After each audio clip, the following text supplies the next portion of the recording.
শরাফত এবার জালাল চৌধুরীকে প্রেশার বাড়ানোর ওষুধ খাইয়ে দিবে আগামী পর্বে। বিস্তারিত জানতে সম্পূর্ণ ভিডিওটি দেখতে থাকুন। আসসালামু আলাইকুম প্রিয় দর্শক, সবার কি অবস্থা? হাজির হয়ে গেলাম দীপ্ত টিভির নিবেদিত মাসুবির জন্য নাটকের 1215তম পর্বে কী সব ঘটতে চলছে তার অগ্রিম খবর নিয়ে।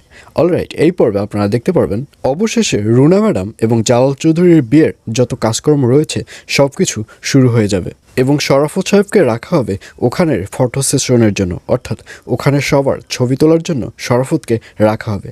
কিন্তু শরাফতের মনে অন্য প্ল্যান থাকবে। শরাফত মনে মনে ভাববে, যেভাবেই হোক না কেন আমাকে সুযোগ বুঝে জালাল চৌধুরীকে প্রেশার বাড়ানোর ওষুধ খাইয়ে আমার এই দেশ থেকে পালিয়ে যেতে হবে। এইসব মনে মনে ভাবতে দেখা যাবে শরাফতকে। আর অন্যদিকে মনিকে দেখা যাবে সে সুন্দর একটি ড্রেস পরে সেই বিয়েতে অ্যাটেন্ড করবে এবং মনিকে দেখে আয়নের কাছে অনেক বেশি ভালো লাগবে এবং আয়ন বলবে, এত সুন্দর ফুল কিভাবে ফুটলো? আর এই কথা শুনে মনি বলবে, তুমি ফুল কোথায় পেলে? তখন আয়ন বলবে, আসলে আমার সামনেই তো ফুল ফুটে আছে। তখন মনি বলবে, এই স্টেজের মধ্যে কোথায় আবার ফুল দেখলে? স্টেজে তো একটাও জীবন্ত ফুল নেই। তখন আয়ন বলবে, আমার সামনেই তো জীবন্ত ফুল ফুটে আছে। আর এটি শুনে মনি খুব ভালো করে বুঝতে পারবে যে ফুলটি মনিকেই বলা হয়েছে। আর এটি শুনে মনি বলবে, এখন এই সব কথার কাজ নেই, এখন আমাদের কাজের কথা বলতে হবে।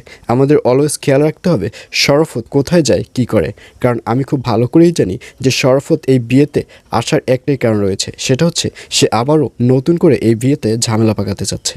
এইসব বলতে দেখা যাবে মনিকে। আর অন্যদিকে সাগর এবং তার মাকে দেখা যাবে তারা এবার ফাইনালি তুতুলের পায়ের অপারেশন করাবে। আর এর জন্যই তুতুলকে নিয়ে এবার ডক্টরের চেম্বারে যাবে এবং সেখানে গিয়ে ওখানের যে সেক্রেটারি রয়েছে তার কাছে তুতুলের শাশুড়ি জিজ্ঞাসা করবে যে ডক্টর সাহেব কোথায়। তখন সেই সেক্রেটারি বলবে, সে তো রুমের মধ্যেই রয়েছে। তখন সে রিকোয়েস্ট করবে, অর্থাৎ তুতুলের শাশুড়ি রিকোয়েস্ট করবে যাতে করে ডক্টর সাহেবকে যেন একটু ডেকে আনে। আর এটি শুনে সেক্রেটারি রেগে যাবে। সেক্রেটারি বলবে, আমি কি আপনাদের চাকর যে আপনারা যেটা বলবেন আমি সেটাই করব? আর এই কথা শুনে সাগর বলবে, আপনাকে এখানে কিসের জন্য রাখা হয়েছে? আপনাকে তো এইসব কাজ করার জন্যই রাখা হয়েছে। আপনি জাস্ট একটু ডক্টর সাহেবকে ডেকে দিবেন, এখানে তো এত কথা বলার দরকার নেই।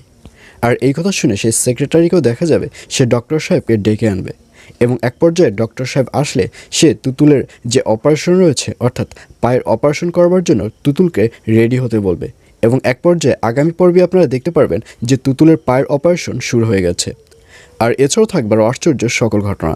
সুতরাং সবাইকে মাসুবির জন্য নাটকের আগামী পর্ব দেখার আমন্ত্রণ রইল।